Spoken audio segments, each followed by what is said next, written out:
Es un gran honor para la Fundación contar hoy con don Fernando Iwasaki. Estudió Historia en la Pontificia Universidad de Lima, fue profesor en la Pontificia Universidad de Lima y en la Universidad del Pacífico. Es autor de numerosos ensayos, artículos de periódico. También ha hecho labores de antología y es novelista. O sea, yo creo que, como digo, su riqueza literaria pues es para todos nosotros un placer cotidiano. Él es además miembro de honor de la Fundación. Desde el primer momento la Fundación Perú-España le ofreció ese puesto y tuvimos el honor de que lo aceptara. Y a mí en estas crónicas que uno lee de las personas hay una frase que me confirmará si es cierta o no, pero dices que te sientes más novelista que historiador y más escritor que novelista, que a mí me parece toda una definición de una vocación literaria. Creo que es el momento de escucharte y reitero nuestro agradecimiento, así que muchas gracias.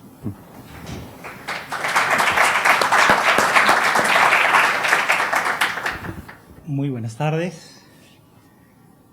Querido presidente Salvador, muy gracias por su presentación. Queridos patronos de la Fundación Perú-España, amigos de la Embajada del Perú, amigos que han venido a escucharme, yo me siento, cada vez que vengo a Madrid, siempre muy conmovido, porque ya Madrid no solamente es la ciudad donde puedo ver a mis hijos, sino que es también una ciudad donde me encuentro siempre con las sorpresas de amigos a los que no veo hace muchísimo tiempo, desde amigos que han sido maestros míos en el colegio hasta amigos que de pronto vienen de Lima y se enteran que hay esta conversación y me siento muy feliz de poder refrescar el paisaje del corazón con estas visitas. Me siento muy honrado de poder participar esta noche charlando con ustedes sobre literatura peruana. Detrás mío, a medida que vaya hablando, van a ir sucediéndose imágenes que corresponden a cubiertas de libros publicadas por escritores peruanos en España y que tienen en común el ser básicamente autores olvidados. Olvidados en el Perú porque vivieron lejos, porque no publicaron allá. Olvidados en España porque no eran españoles, aunque tuvieron aquí un protagonismo muy especial. Y siempre he creído que la figura de estos autores es una figura que me concierne, porque todos seremos olvidados, todos los que escribimos seremos olvidados, se salvarán 2 o 3 nombres, pero todos los demás vamos a poblar algún día un índice onomástico inverosímil, y si no dedicamos momentos como este para hablar de la existencia de estos autores, quizá no les haríamos la justicia personal y literaria que se merecen. Estos escritores, por no haber vivido en el Perú, la mayoría de las historias de la literatura peruana no los consideran, o en todo caso les conceden apenas un protagonismo irrelevante, insignificante. Pero cuando uno se ha acercado a sus obras y además a sus vidas y ha podido relacionarlos con otros escritores contemporáneos suyos españoles, se da cuenta de la importancia que tenían. Estas cubiertas además forman parte de lo que podría llamar, sin ánimo de ser pretencioso, pues una biblioteca personal. La he ido formando durante más de 30 años, me faltan todavía algunos títulos como para decir tengo todas las obras de estos autores, pero siento que es una especie de tesoro al cual le doy yo la máxima importancia, y si tengo la ocasión de poder conversar con ustedes en una Fundación Perú-España sobre literatura del Perú, creo que este es un tema que nos concierne a todos. Antes de hablar estrictamente del primero de ellos, el nombre de Felipe Sazón se repetirá muchas veces y será el primero del que hablaré, sí les quiero comentar algo que me parece que es interesante. En el año 2016 vamos a, sin duda, celebrar pues, no solamente una efeméride importante de Cervantes, sino también de Shakespeare. Shakespeare, a diferencia de Cervantes, se tradujo tarde y mal en España. Cervantes fue traducido al inglés prácticamente a las pocas décadas de haberse publicado El Quijote. pero Shakespeare no fue traducido hasta muy entrado el siglo XVIII. Hubo una traducción que luego se descubrió que era una traducción que no era una traducción fiel, el autor se había inventado muchas cosas, y verdaderamente la primera traducción de Shakespeare la hizo Moratín. Moratín tradujo Hamlet, por supuesto españolizó el título, Hamleto, pero lo tradujo del francés, lo que quiere decir que tampoco fue una traducción verdaderamente literal del inglés. ¿Quién fue el primer traductor de Shakespeare al español? Fue un poeta peruano, el poeta Arnaldo Márquez. Yo diría que bastante olvidado en el Perú, a pesar de que César Vallejo hizo su tesis sobre Arnaldo Márquez y sobre Carlos Augusto Salaverry, dos poetas que en el Perú hemos olvidado, pero que su poesía crepita en los versos de Vallejo, porque cuando Vallejo escribe que morirá en París, en aguacero, está recordando la vida de Salaverry, que era el gran poeta peruano al que leían los estudiosos del siglo XIX. Si en Ana Karenina, en el comienzo de la novela, está la protagonista leyendo una novela inglesa que saca de un bolso, nunca nos dice qué novelista inglés era. En el caso de Clorinda Mato de Turner, cuando comienza su novela Ave sin nido, la protagonista saca un libro de poemas de su bolso y ese es Carlos Augusto Salaverry. O sea, que por lo menos los pongo en su lugar para que se den cuenta que Vallejo escribió sobre ellos, Vallejo los leía, Vallejo los admiraba. Y José Arnaldo Márquez fue el primer traductor de Shakespeare al español en una colección que don Ramón Menéndez Pidal promovió y que editó la Casa Mauqui de Barcelona. Además, incluso está mal escrito, Guillermo Shakespeare, ¿no? O sea, le falta hasta una E. Me parecía una curiosidad que supieran ustedes que fue un poeta peruano el primer traductor de Shakespeare al español, traducido directamente del inglés y publicado como tal en unas obras completas en 1883. Pero vamos a comenzar hablando de Felipe Sassone, cuyas obras empiezan a aparecer delante vuestro. Felipe Sassone era un escritor que probablemente llegó a ser, antes de la irrupción de Vargas Llosa en el mercado editorial español, sin duda fue el escritor peruano más leído por los españoles. Diría incluso que más que Ricardo Palma, a pesar de que Ricardo Palma con sus tradiciones peruanas fue importantísimo. Pero Felipe Sassone fue alguien que publicó, diré muy brevemente, 7 novelas, 18 novelas cortas, 2 volúmenes de memorias, 2 crónicas de viajes, una biografía, 4 poemarios, 3 tratados taurinos, un libro de aforismos. Es decir, Sassone era un autor muy prolífico. Era alguien que podía tener 3 obras de teatro simultáneamente puestas en escena en 3 teatros, en 3 salas de Madrid. Algo que Valle Inclán y algún otro más, Benavente, podían en ese momento ofrecer. El Teatro Lope de Vega de Sevilla se inaugura con una obra de Muñoz Seca, pero con la compañía de Sassone. Es decir, que Sassone fue un autor muy importante. ¿Por qué Sassone está tan olvidado? Pues era un hombre muy reaccionario, era un hombre muy de derechas, a pesar de que durante los años de la República Sassone formó parte de un movimiento literario que Cancino Sassens, que habla muchísimo de él en sus memorias, la novela de un literato, llamaba los eróticos. Por supuesto, hoy leemos a esos autores eróticos y no nos conmueven en absoluto, pero Sassone, con su prosa bastante afectada por el modernismo de la época, hablaba, por ejemplo, de los pechos como palomas, ¿no? Entonces ya eso a los lectores de la época, que eran bastante conservadores, pues la idea de la paloma, su palpitar, en fin, estas cosas les ponían bastante nerviosos, ¿no? Pero Sassone tuvo mucho éxito. Sassone fue un autor muy leído. Además era un hombre con una vida muy interesante. Fue tenor. En Roma llegó a ser uno de los artistas que participó en El Barbero de Sevilla. Fue novillero. Llegó a estoquear 2 toros en la plaza de Gerona, cuando se toreaba en Cataluña. Entonces, todas estas cosas que yo les comento son cosas que yo creo que sirven para adobar un poco la figura de este personaje, que era un personaje muy singular. Sus obras de teatro, por supuesto, son comedias que ni siquiera llegan a tener lo que podríamos llamar ese espíritu vanguardista, surrealista incluso, que tuvieron las comedias de Jardiel o de Miura, pero en la etapa inmediatamente anterior, cuando estrenaba Benavente, cuando estrenaba Valle, cuando estrenaba Arniches y cuando estaban todos estos grandes autores de teatro españoles de la época, Sassone estaba perfectamente al nivel de todos estos autores, y probablemente en el Perú pues convendría mucho hacer un rescate de esta figura. Sassone además fue uno de los autores reclutados por un escritor cubano que tuvo mucho éxito en España. Este escritor cubano se llamaba Eduardo Zamacois. Zamacois, que entre otras curiosidades fue trígamo, tenía una esposa en España, otra en Venezuela y otra en Argentina.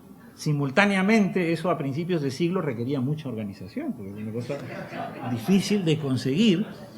Murió nonagenario, tiene unas memorias tituladas Un hombre que se va, que es un libro delicioso, que es casi un inventario, un fresco de autores de la primera mitad del siglo XX.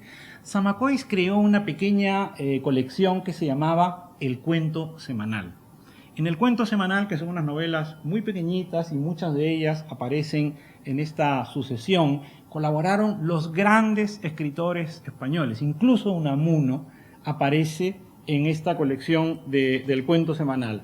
Y Sassone era uno de ellos. Pérez Galdós en algún momento llegó también a participar. Pero Unamuno, por ejemplo, fue un autor que tuvo una relación personal con Sassone, y hace un momento, hablando con don Víctor Márquez Reviriego, recordábamos una anécdota que precisamente por estas novelas eróticas que Sassone publicaba, un día le regala una novela a Unamuno y esperaba ardientemente que Unamuno le hiciera algún comentario. Pero pasaban las semanas y Unamuno no le decía nada. Entonces Sassone lo encuentra, Unamuno lo aborda y le pregunta, y esto lo leo de sus memorias, dice: cierto día, a las 4 o 5 de haberle dado una novelita mía que en verdad era un poco pornográfica, al solicitarle yo su parecer a Unamuno, me preguntó clavándome sus ojos de búho: ¿es usted soltero, Sassone? Sí, señor, respondí un poco asombrado de la pregunta. Y entonces rugió el maestro: pues si no puede usted aguantarse, en lugar de escribir todo esto, cásese usted. Es mucho más fácil y sobre todo más decente. O sea que eso fue lo que le dice Unamuno a Sassone, porque Sassone, precisamente por el éxito de estas novelitas cortas, ese es El Cuento Semanal, también en España aparecieron muchas novelas cortas eróticas, donde grandes autores publicaban estas novelas con seudónimo, para que no los reconocieran en los ateneos, por supuesto, ¿no? Para que no los reconocieran en sus trabajos, ni siquiera en sus familias. Estas novelas se llamaban Frufru, La Novela Exquisita, Colección Pompadour, Colección Afrodita, Colección Mimosa. Estos eran los nombres de estas colecciones, y ahí Sassone publicó, que sepamos, hasta 5 novelas que no hemos todavía identificado, porque en esa época pues el registro de novela erótica era más o menos común, nadie se atrevía más allá de lo que se atrevían los demás. Cancino Sassens habla muchísimo de Sassone, lo describe constantemente en diferentes tertulias con Gómez de la Serna, con Carmen de Burgos Colombín, que era una gran periodista almeriense y una gran feminista de comienzos del siglo XX. Pero el documento más sabroso sobre la vida de Sassone lo escribe él mismo. Son sus memorias tituladas La Rueda de mi Fortuna. En esas memorias hay unos episodios que recomiendo muchísimo para quien pueda encontrar ese libro, que todavía se consigue en iberlibro.com, pero hay una escena con Rubén Darío en Buenos Aires que no me resisto a leerla, porque parece que una noche Darío había bebido demasiado y Sassone lo tiene que acostar en el hotel. Y se produce el siguiente diálogo. Le dice Rubén Darío a Sassone: Felipe, tú eres poeta, tú serás mi sucesor, estás llamado a grandes destinos, por eso tienes que hacerme una promesa. Sassone le dice: lo que usted mande, maestro Rubén, lo que usted diga. Dice: prométeme, le prometo, maestro, prométeme que el secreto que acabas de descubrir quedará para siempre entre nosotros. ¿Qué cosa, maestro? Le dice: prométeme por lo más santo, Prométeme por las 9 musas que la posteridad no sepa nunca que mi ropa interior no es de seda. O sea que esto era lo que a Darío le preocupaba en esa noche de cumbres borrachosas. Muchas personas han escrito sobre Unamuno. Gómez de la Serna, Federico Carlos Sainz de Robles, que era un gran escritor español olvidado, también por desgracia, que tenía muchos perfiles de escritores. Jacinto Benavente, que tenía una tertulia en El Gato Negro, y ahí Sazone era uno de los invitados. Tomás Borrás, otro escritor absolutamente perdido en la memoria. Y por supuesto, González Ruano y Azorín. Ambos se ocuparon muchas veces de Sazone en sus artículos, en sus memorias, en sus diarios. Pero lo más divertido que me ha pasado a mí con Sazone lo descubrí en la casa de mi madre. Sazone era leguista. Sazone era hijo de una señora sevillana y un inmigrante napolitano en el Perú. Al padre, el dictador Leguía lo hace director del zoológico de Lima, que en esa época se llamaba la Casa de Fieras. Y como había sido nombrado por el presidente Leguía, entonces Sazone se hizo leguista. Y daba la casualidad que la familia de mi madre era leguista también. Nunca hemos acertado, siempre hemos estado los que han ido perdiendo por ahí, pero en fin.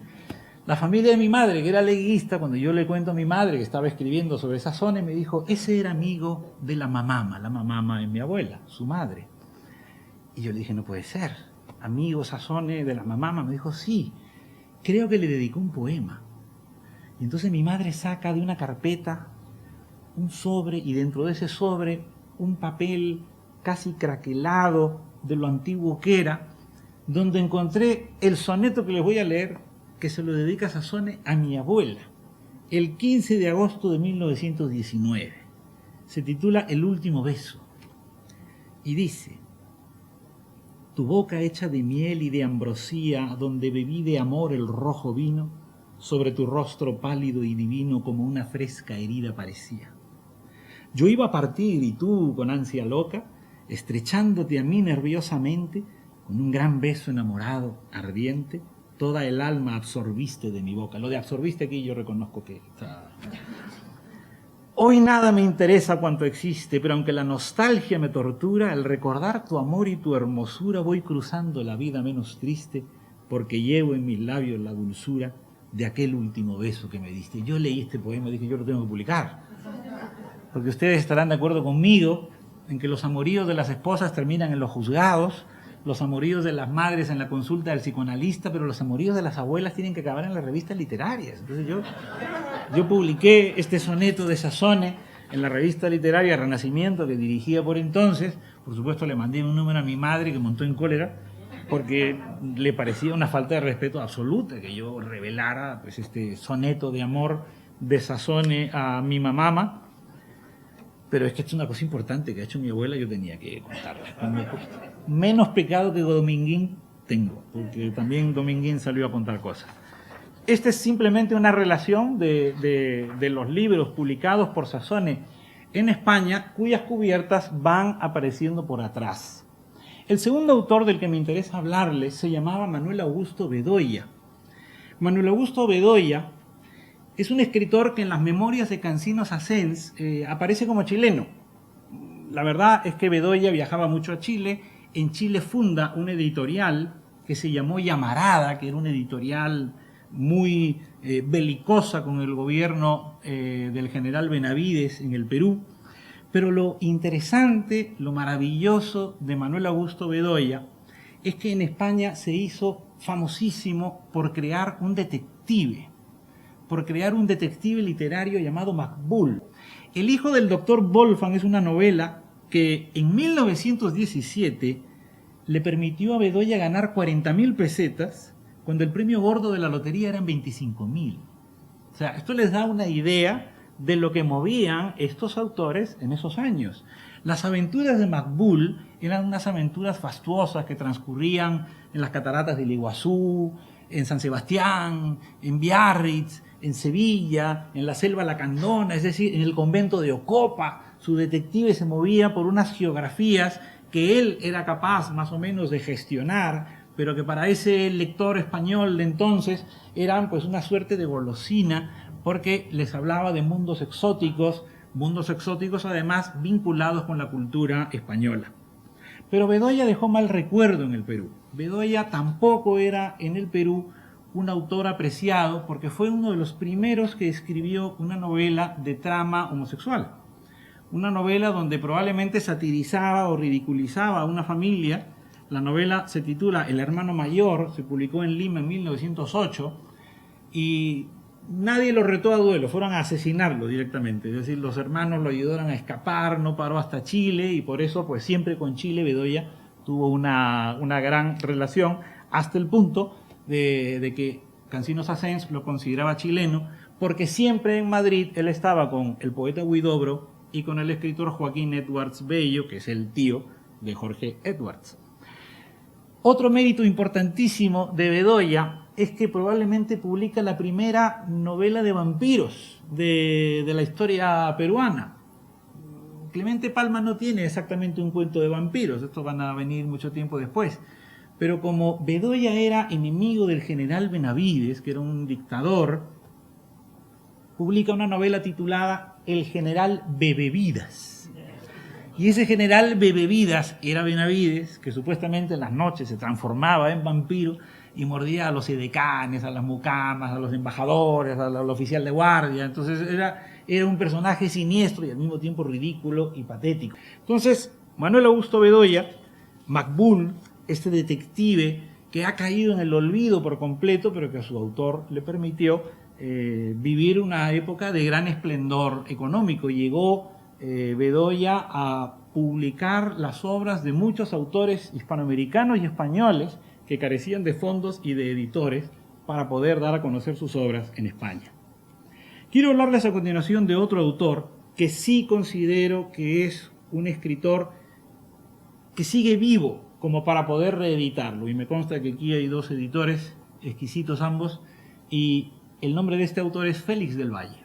Fue un joven poeta vinculado a una revista peruana que se llamaba Colónida, una revista de comienzos del siglo XX dirigida por un poeta, Abraham Valdelomar, poeta que murió muy joven, pero que tenía un gran talento, y que fue capaz de rodearse de quienes fueron en ese instante en Lima los jóvenes valores, los jóvenes talentos de la literatura peruana. Uno de ellos era Félix del Valle, que era ligeramente mayor que otro escritor muy importante que aparece después, pero que es crucial para toda esta época, que es José Carlos Mariátegui.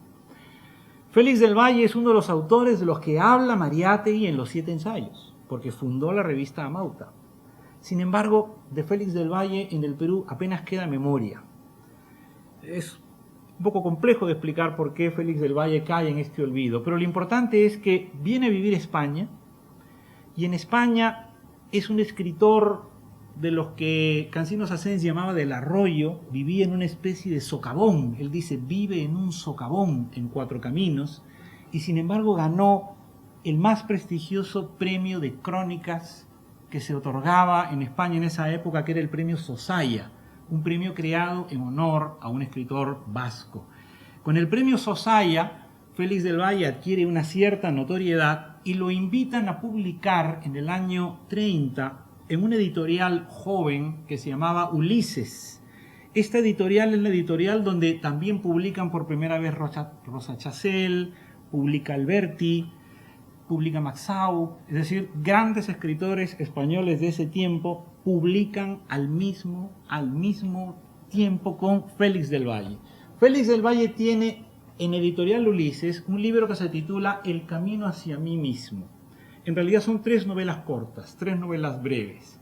El camino hacia mí mismo, La criolla del Charleston, así con tilde en la O, Charleston, y La señorita París-Sevilla, que en realidad es una novela de tema un poco flamenco, porque Félix del Valle era más que flamencólogo, flamencólico.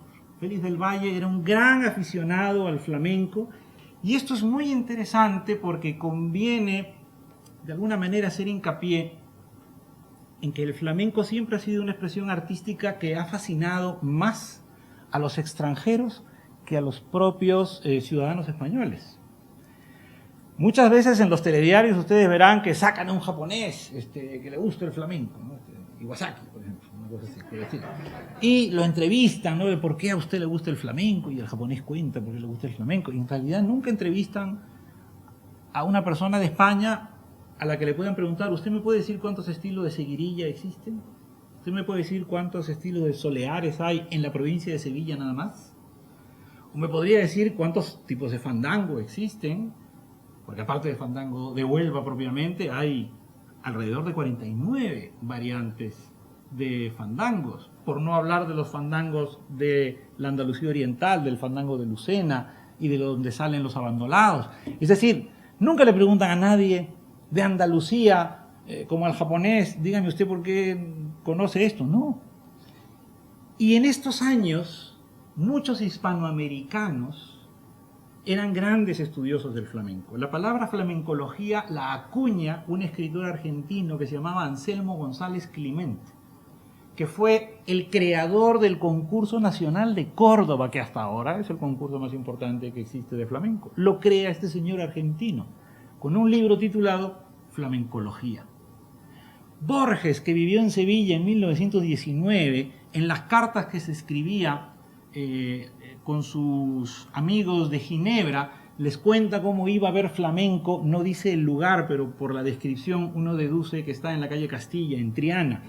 Y Félix del Valle es otro de estos autores que escribe sobre flamenco. Aparte de este libro, El camino hacia mí mismo, nos vamos a encontrar con libros como Juergas de Sevilla. Este es un libro donde Félix del Valle, publicado, eso sí, este libro en Buenos Aires, habla del flamenco. ¿Por qué publica en Buenos Aires finalmente Félix del Valle?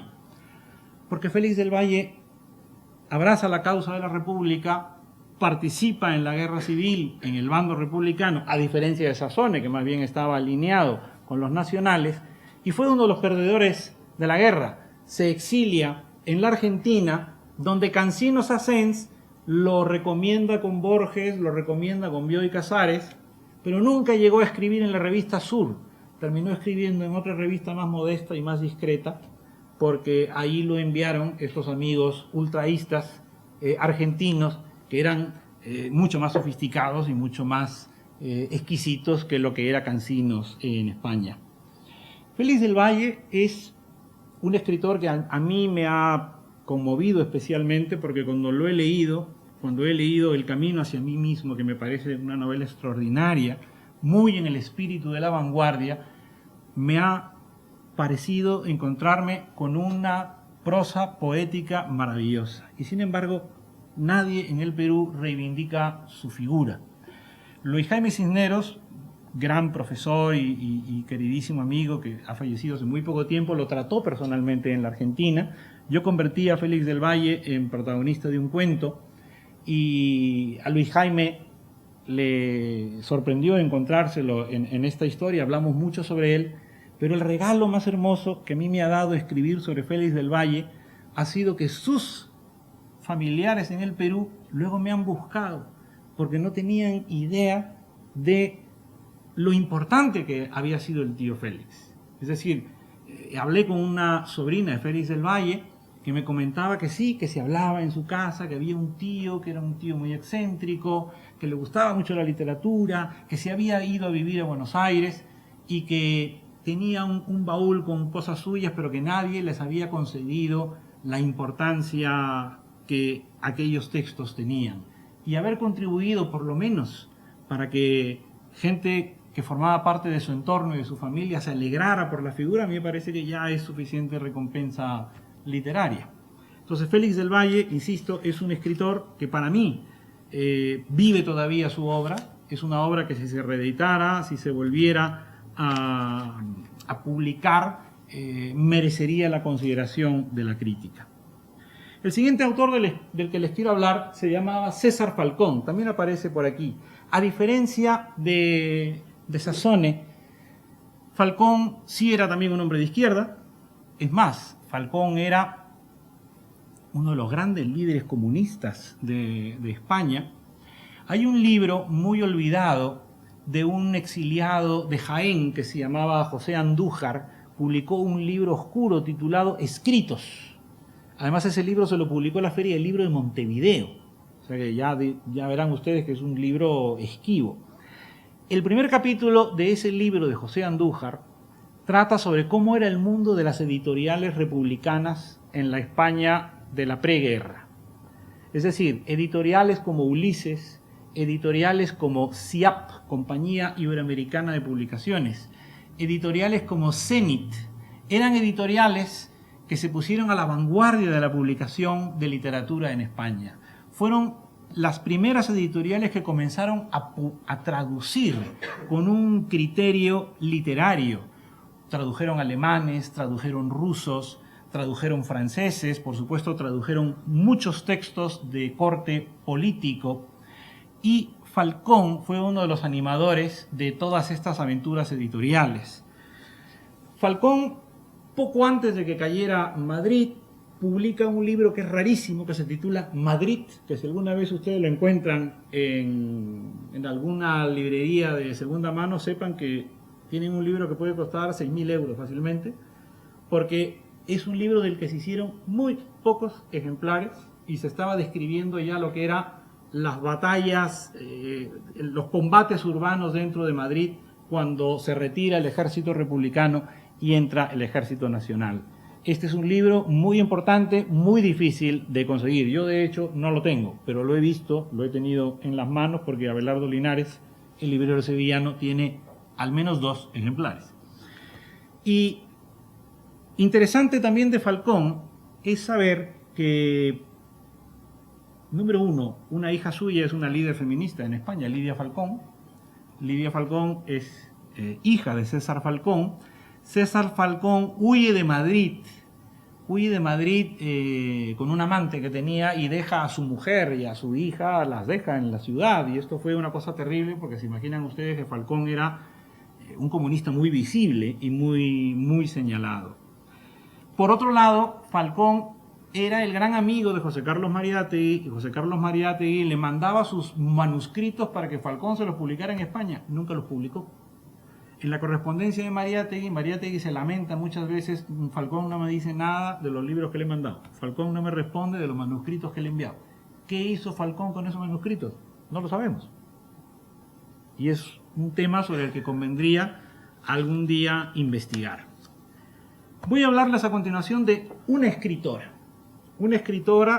que, al igual que Félix del Valle, considero que es una escritora que merece también una reedición, y hay una historia personal aquí que también es muy bella. Se llamaba Rosa Arciniega.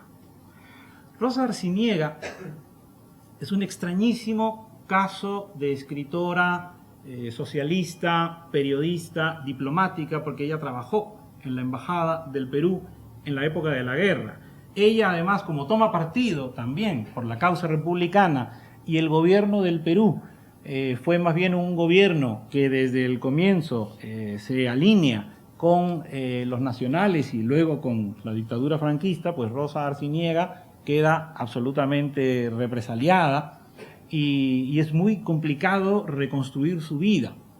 Pero es interesante señalar los siguientes aspectos de la vida de Rosa Arciniega. En primer lugar, ella publica una serie de novelas que son novelas que finalmente fueron clarividentes para su época. Una de ellas se titula Jaque Mate. La publica en el año 31. Rosa Arciniega se imagina una Europa en guerra.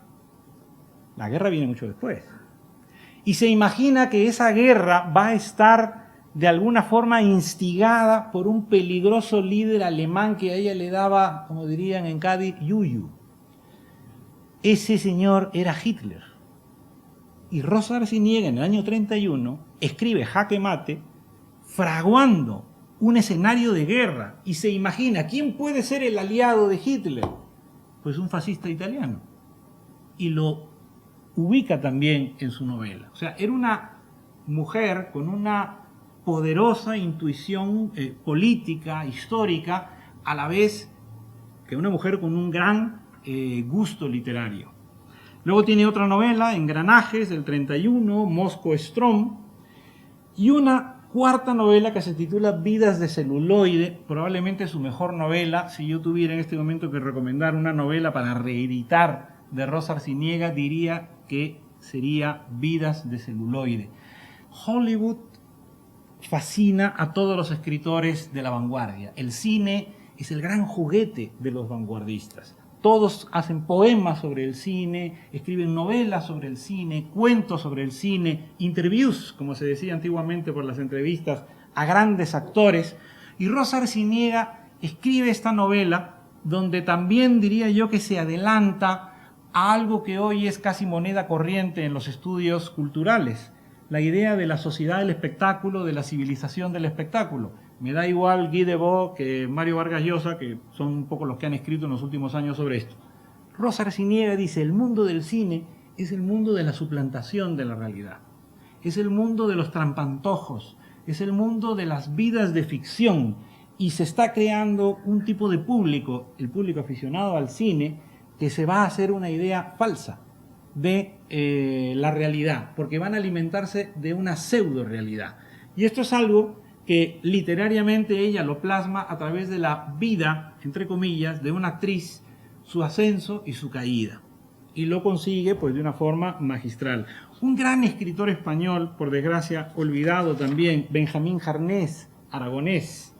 Jarnés, cuando se exilia en México, reúne todas sus críticas literarias sobre autores hispanoamericanos en un libro que se titula Ariel Disperso, que también es un libro muy raro.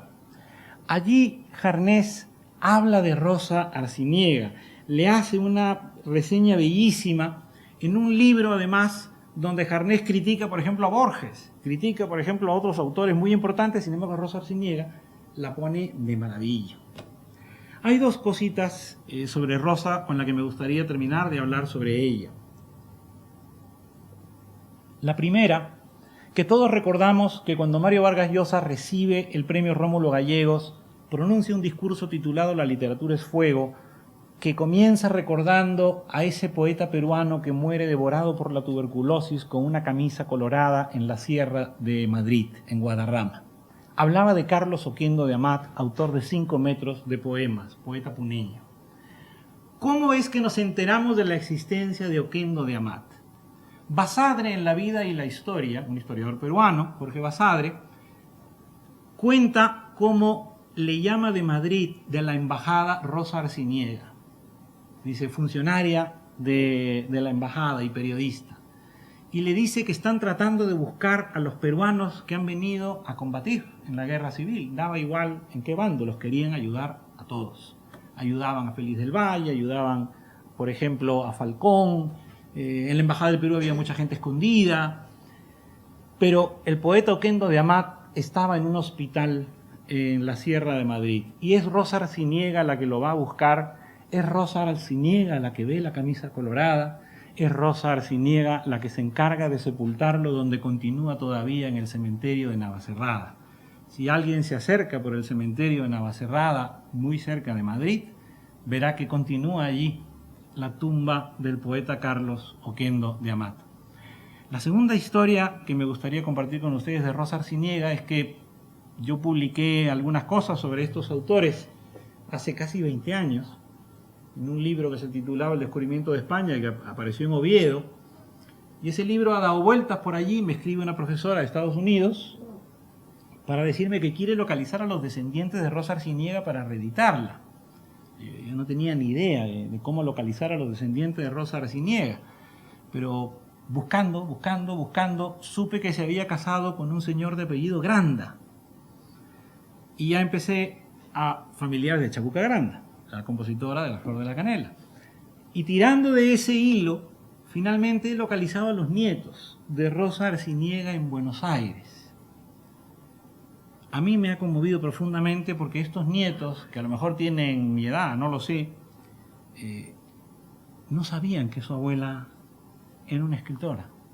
Y se han sentido también emocionadísimos de pensar que se han escrito cosas sobre ella, que las quieren reeditar, que por lo menos yo había escrito artículos, libros. Esta misma conferencia que se está grabando probablemente haga felices a la familia de Rosa Arciniega en la Argentina. Y creo que esas son también las pequeñas recompensas que da la literatura, poder rescatar, poder dar a conocer, y hacerlo además aquí en la Fundación Perú España, y hacerlo en Madrid, que fue la ciudad donde Rosa vivió, me parece algo extraordinario. Quiero hablarles a continuación de un poeta arequipeño que también pasó fugazmente por Madrid y creó un gran escándalo. Se llamaba Alberto Guillén. Alberto Guillén era un hombre oscuro en todas las acepciones del término, porque Gómez de la Serna lo describe como alguien muy oscuro, casi cetrino, pero que hizo algo que fue un gran escándalo en la vida literaria española. Fue a visitar a una serie de escritores, a los más importantes de su tiempo, a Azorín, a Baroja, a Ortega, incluso a Sazone. Les hace una serie de entrevistas, de interviews, por supuesto sin grabadora ni nada, como era en esa época, imagínense, y luego escribió lo que le dio la gana y los hizo pelear a todos. Hacía decir a uno que fulanito era un idiota, que el otro no sé qué, y entonces ese libro que se publicó pues en Editorial América, el editor era Rufino Blanco Fombona, un escritor y editor venezolano, generó un escándalo brutal. Mucha gente se peleó, se enemistó, no se volvieron a hablar. Ese libro se titula La linterna de Diógenes. Tiene 38 entrevistas, 35 a españoles, 3 a hispanoamericanos. A mí me da casi un poquito de vergüenza leer citas de este libro porque la verdad es que es brutal. Pero les da una idea de cómo este hombre llegó a hablar de estos autores. Decía, por ejemplo, comillas, toda la poesía de Azorín, ¿no tiene acaso la sencillez de una portera que sonríe remendando un calzoncillo? Esto se lo pone en boca a otro escritor, ¿no? Es una cosa terrible. A otro le hace decir sobre Caro Rayo, el editor de Baroja. Dice, Caro Rayo es medio rubio como Baroja y medio sucio como Baroja, aunque quizá no huela a ratón como Don Pío, ni acostumbre a eructar ante la gente sus ajos y sus tonterías. Entonces, claro, Baroja leía esto y absolutamente quería asesinar al que presuntamente había dicho todas estas cosas, pero que las hacía única y exclusivamente para crear polémica, para crear escándalo, porque se tenía la idea por aquel entonces que solamente un escándalo podía darle a alguien notoriedad y visibilidad. Por supuesto que hubo gente que apoyó este libro. Ramón Gómez de la Serna lo apoyó rotundamente. Carmen de Burgos Colombín también. Estaba tan feliz Guillén con lo que había hecho que en el Perú hizo otra edición de este libro con prólogo de Gómez de la Serna y epílogo de Carmen de Burgos Colombín. El libro es divertidísimo, se ha reeditado hace poco en Valladolid, pero que es un libro que tiene una mala leche absolutamente hirviente. Pero lo peor de todo viene ahora. Y es que Guillén era discípulo de otro poeta arequipeño llamado Alberto Hidalgo, que cogió un enfado monumental cuando supo el escándalo que había provocado Guillén, pero lo quería haber provocado él. Hidalgo, además, antes que Guillén, había escrito otro libro igual, pero que pasó desapercibido, que nadie le hizo caso. Entonces estaba absolutamente enfadado porque decía, han publicado un libro con otro nombre que debería llevar el mío, ¿no? Entonces, porque él se consideraba un libelista y un panfletario.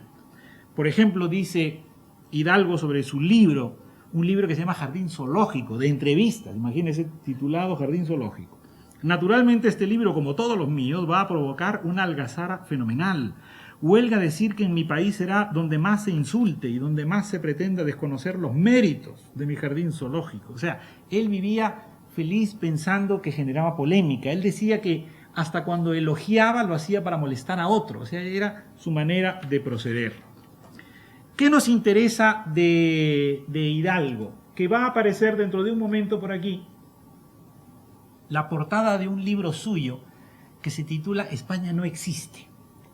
Es un libro que precisamente lo escribe para desahogarse de todo ese enfado que tenía porque Guillén se había hecho famoso y él no. De España no existe, extraigo las siguientes citas que son absolutamente venenosas. Por ejemplo, contra Cansino Sassens, que Cansino Sassens, como ustedes saben, es el fundador del ultraísmo. Dice, el ultraísmo es un esporo de andróginos. El jefe de ellos, todos lo saben, es un maricón con patente, Cansino Sassens. Y los que le siguen lo son también, con pocas excepciones. La redacción de esa revista, Grecia, es una casa de citas. O sea, ya decir todo esto es una cosa ya que es fruto de su mala leche. Dice también, en España la prostitución está más extendida probablemente que en ningún otro país del universo. Es aplastadora, fastidiosa, irritante. No se puede caminar sin encontrar mujeres de alquiler. En todas partes se las ve. Lo es la escritora que nos consagra un elogio, la dama aristocrática que nos brinda una sonrisa, la sirvienta que nos trae el desayuno, la esposa de nuestro amigo, la vecina de enfrente. Es la prostitución de la casada que engaña al marido, de la hija que miente al padre, de la hermana que hace tonto al hermano. Esta manera de desahogarse de Hidalgo es absolutamente brutal. Y ya les digo, es este libro, España no existe, donde él quería dar a entender que el verdadero escandaloso era él y no Guillén. Yo rescato solamente un fragmento de unas memorias de Guillén, antes de pasar al siguiente autor, que es una trifulca que tiene con Borges. Resulta que Borges le hace una reseña que no le gustó. Entonces él publica la siguiente carta. Querido Borges, voy a refrescarle la memoria. Hace unos meses, muchos, una noche, pasadas las 12, frente a la confitería del Molino, usted tuvo un breve apuro. Quería acompañar a una amiga hasta su casa, en Villa no sé cuántos. El automóvil costaría, según sus cálculos, 3 o 4 pesos. Como usted no tenía ninguno, yo le presté 10. De modo que usted pudo irse con la chica, solo los dos y juntos, dentro del auto y bajo la noche. Y de seguro que no pasó nada. Nunca pasa nada, Borges, entre usted y una mujer. Corrió el tiempo, cierta vez, en el Royal Keller, extrajo usted su cartera y de ella un billete nuevecito de 10 pesos con desánimo de dármelos. Eran para abonar la consumación, pero me dijo, no tengo sino esto, el miércoles cobraré un artículo en la prensa. Hombre, le respondí, cuando usted pueda, no faltaba más. No volví a verlo, Borges. Desapareció usted de la tertulia y olvidó la cuentecilla, no obstante de haber cobrado de seguro varios artículos de la prensa. Ahora bien, desde hace algún tiempo todo lo que usted escribe me parece malo, muy malo, cada vez peor. Usted con tanto talento, Borges, escribiendo puerilidades, no puede ser. Temo que mi juicio adolezca de parcialidad a causa de los 10 pesos que me debe. Páguemelos, querido Borges. Quiero recobrar mi independencia. Concédame el honor de volver a admirarlo. Por otra parte, Borges, el dinero es sucio. Usted y yo estamos por encima de él. Haga, pues, una cosa decente. Vaya a una librería, compre unos libros por valor de 10 pesos y me los manda por correo certificado. Los libros que a su juicio yo deba leer y los cuales imagino, espero, no serán los suyos. Nada más. Eso será suficiente para que pierda mi carácter horrible de acreedor. Presente mis respetos a su familia, a usted yo lo recuerdo constantemente y no por la deuda.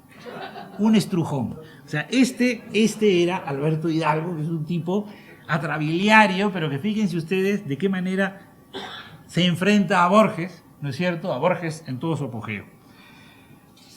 Yo termino, pero ustedes verán que a medida que terminan ya estas cubiertas y con esto acabo, aparecen 3 libros más. Aparece un libro de un arquitecto peruano injustamente olvidado como escritor que se llamaba Héctor Velarde. Aparece también el libro de Xavier Abril de Vivero, poeta vanguardista albacea de Vallejo, y todos los libros de los autores de los cuales les he hablado y sobre los cuales, si ustedes quieren, podemos también conversar. Muchísimas gracias.